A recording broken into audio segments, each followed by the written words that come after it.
Uh, can you recall what it was like when you got the mail and you got this bill for the ambulance trip? Well, I mean, Strang and Rankin made an announcement in the very beginning of May that all ambulance fees will be waived due to COVID-19 and that people don't have to worry about it. So when I got my first bill in the mail, I contacted EHS. That was my first thing, and say, hey, how do I go about getting this covered? Right. Anyways, I got a letter back literally almost a month later saying that unfortunately we're only doing ambulance coverage from May 1st and on for people with COVID-related issues. So then I started to feel really frustrated and upset because then I started getting more bills in the mail. So I have 2 bills now I'm facing from April that I have to pay. Each bill is $146.55, which I don't think is right.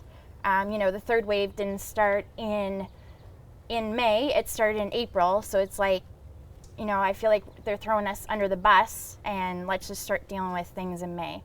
Yeah. Well, when you look back at the whole experience, so you had 4 bills and they wouldn't waive them all. When you actually realized that they weren't going to waive them all, what did that feel like? What were you thinking about? I was frustrated. I was upset. I mean, money is quite hard to come by right now. I'm off work until September at least. I'm a retail worker, so I don't make a lot of money. It's money's just been very tight for us overall. So when I'm caught with these 2 bills, I'm just like, how am I going to pay it? And I don't think it's right that I have to pay this after being so sick with COVID in the hospital. So, yeah. And I'm thinking about, too, after all of this experience with this that you've been through, so now looking into the future, does this color affect the way you think about maybe calling 911 in the future and calling an ambulance? I mean, from all this, I still am not scared to ask for help. If I have to call 911, I will. Yeah.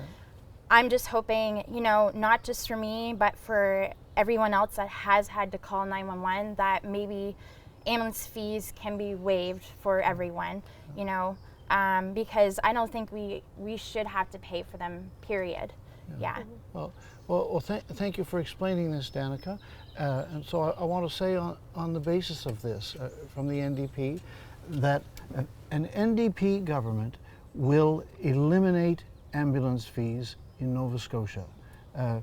We don't want anybody to be hesitating to call 911 or to hesitate to access health care because they're worried about the potential bill they might get or because they're worried about the cost. It's that simple.